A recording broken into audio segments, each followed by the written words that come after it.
Peace and blessings, everyone. I'm going to do my part for the coronavirus lockdown, and I'm going to have a series of workshops. Uh, these are going to be especially for homeschoolers, for parents who want to try to get their children into a little bit more deeper thinking. And I thought what I'll do is, like, I have 13 books published, but I usually don't get a chance to talk about all of them. And I think something about this lockdown right now makes me want to talk about Many Windows, because Many Windows is a book about community, and that's what we need right now. This is community. And I wrote this story, I wrote this book with two fellow authors. There's Uma Krishnaswamy, who's Hindu, and there's Aliza Carbone, who's Christian. And the reason why we wanted to do this book together as a project, it was kind of like a passion project. We wanted to show how people from different religions can get along even despite their religious differences. So this is really a story about community. Now, in writing the story, there are I think 7 stories. I'm going to start with the first one. And what I was trying to do was trying to have a story arc. Like when an author is trying to explore an idea, you have to put it in a way that would be entertaining and engaging for people. Okay. And in writing Many Windows, what I was thinking of was basically how people in a community are interconnected. Now, this is a story about 6 kids who share a love of basketball. That's their common thing. And basketball is one of the coolest sports. It doesn't have violence. It's all about teamwork. It's a perfect metaphor, and metaphor is a word for those of you who don't know what a metaphor is. It's basically like a symbol. It's a comparison. So the basketball is a way that they get along, and it shows their teamwork, but underneath it there's other stuff going on in the story.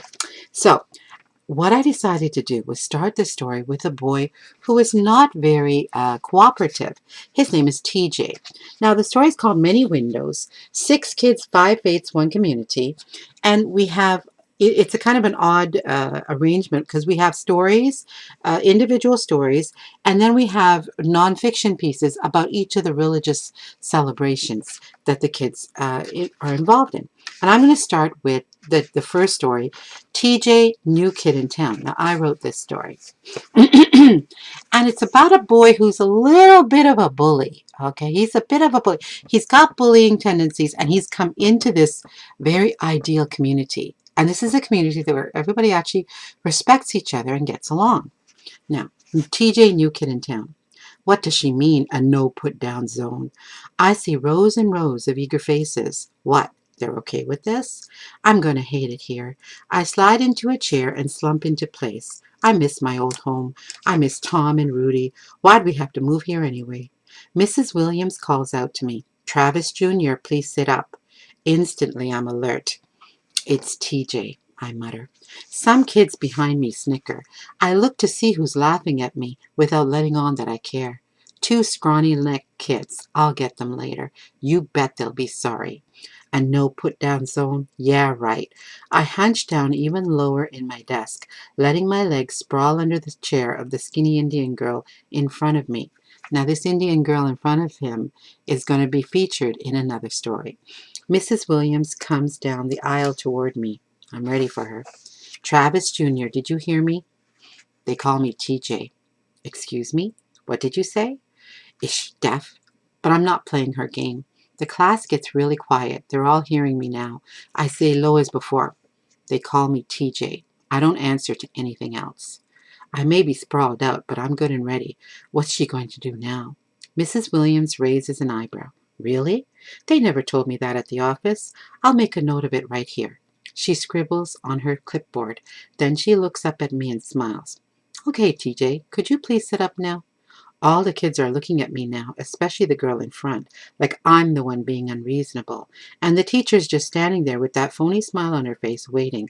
So I do. I sit up, but not too quickly, and not too straight.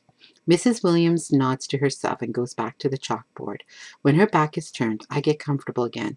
She gets to the head of the class and turns around. She sees me. I can tell by the way she purses her thin lips, but she doesn't say anything about it, just goes on with her lesson. Ha! That was easy. Recess time comes.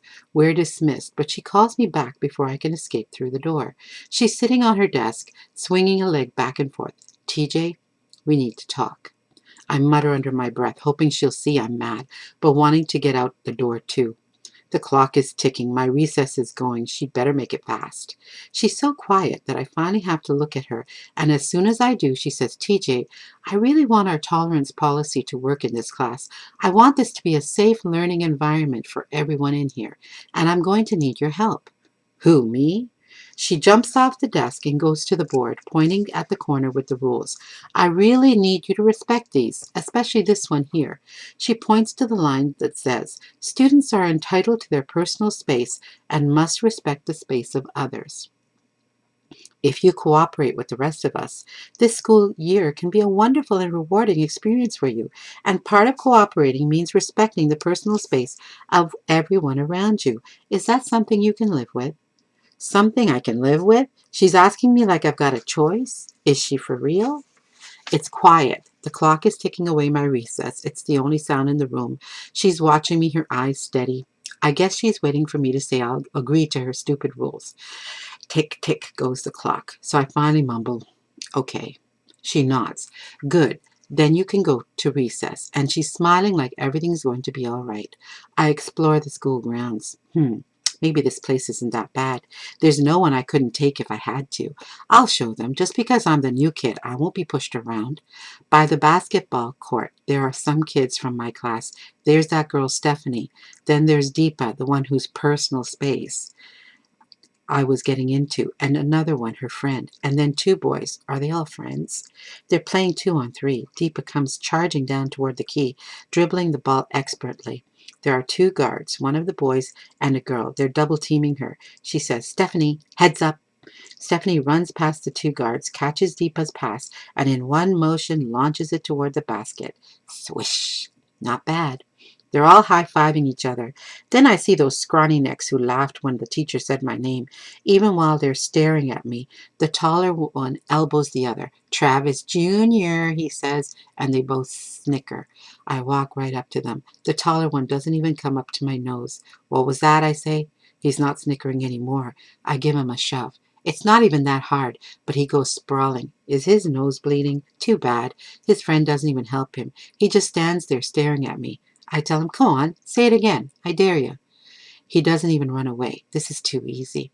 I walk off disgusted.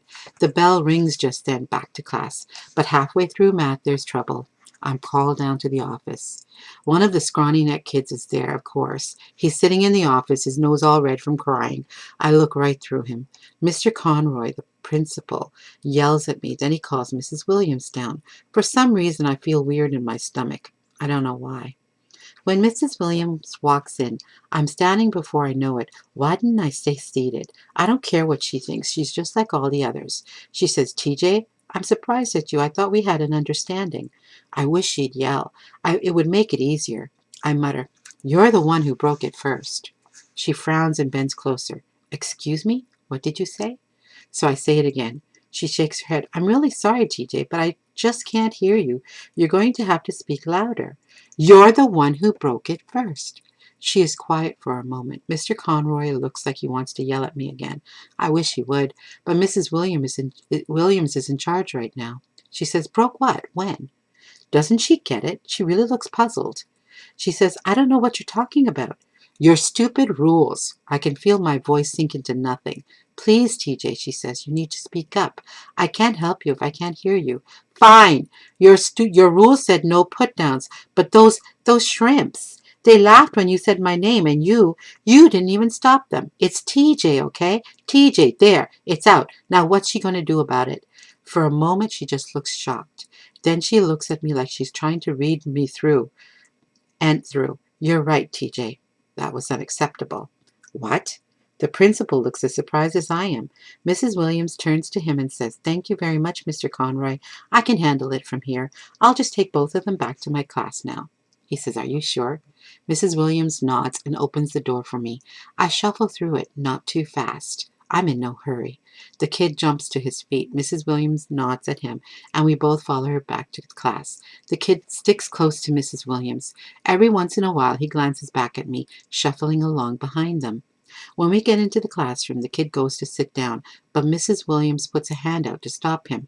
No, Jeremy, you stay here, please. She turns to me and says, TJ, who was the other student who laughed at you? I point him out, and she calls him up to the front to stand beside Jeremy. Mrs. Williams straightens up. Class, for the record, TJ would like us to call him TJ, all of us, even me. Jeremy, Ryan, you have something to say? The two of them glance at me, then hunch their shoulders and stare at the floor. Well, says Mrs. Williams. Sorry, they mutter. Then they look back at me, and both of them. I'm the one who looks away. Mrs. Williams nods. Thank you. Go ahead and begin working on your journals. She sits down at her messy old desk and lowers her voice so she's speaking only to me. Okay, now that we've sorted that out, TJ, you'll have to face the consequences of what you did.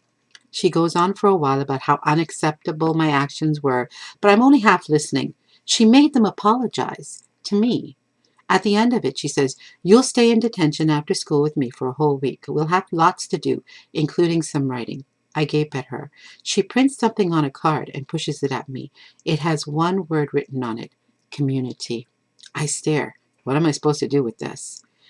Just think about the word, she says, and I'll see you after school, yes? I guess so, I mumble. She waits. Boy, is she stubborn. She could outlast a rock. Okay, I say a bit louder, but I don't yell this time. Okay, now that's the beginning story in Many Windows. The way I wrote it, the whole book is basically like a novel written through different points of view. Now, a point of view is basically who's telling the story. In the first story, the story is being told by TJ. Now, the thing you need to know about TJ, and I've seen this a lot, there's a lot of boys who are very defensive. And a lot of the time, school administrators and teachers, unfortunately, they will look at a child's reputation, okay, and they'll look at their body language and they'll make judgments about a kid. And even sometimes when that kid wants to make a difference and wants to change, they can't because their reputation precedes them. And this is basically the case for TJ. He's a little bit of a bully, okay? But he's not used to having the benefit of the rules apply to him. And what I wanted to show was that in this community, even the teacher holds herself accountable to the rules. And she applies the rules equally across the board, okay, including for the bullies, so that the bullies can become socialized. So he's coming to this community, this very ideal community. They actually get along in this little community, and it's a very multicultural and diverse community, and they all get along. It's like almost like it's like a utopia almost, but not quite. So they all get along, and he has this decision. Basically, his decision is whether or not he's going to socialize himself, because he has a choice that he could just be another bully again. Okay, so that's what it's coming down to. And did you notice the body language? I focus a lot on the body language. You see, TJ is trying to establish his own dignity, and a lot of the time kids are like that, especially kids who have been jerked around a little bit by the system, or they feel like everybody thinks of them as a horrible child, which is horrible if you think about it. If you think how a kid can't get over their reputation and stuff. So basically, this story is about this boy TJ, and in terms of metaphor, in terms of symbolism, I used a lot of body language. He talks really quietly at first when he's trying to explain his perspective, and then when Mrs. Williams pushes a little bit, then he kind of shouts a little bit, but she doesn't get thrown off track. Like some teachers might feel like, oh, you're being disrespectful, but instead she allows him to express himself and she gives him her ear. And because of that, he's not used to it. He doesn't know exactly how to respond. Okay, so that's the setting up of the story, and the story is actually kind of about TJ. Okay, the next story is called Natalie the Locket, and what I'll do tomorrow, or whenever I can. The next video I will upload is I'm going to talk about that. I'll read that story and I'll talk a little bit about how I set it up. So TJ, the TJ, the new kid in town, it's really about whether he wants to socialize himself. Thank you for listening. And maybe what you can do, parents and children and students, what you could do is maybe discuss how the story made you feel, what you think might be happening, what do you think is going to happen, and how are the different story narratives going to come together. Okay? See you tomorrow.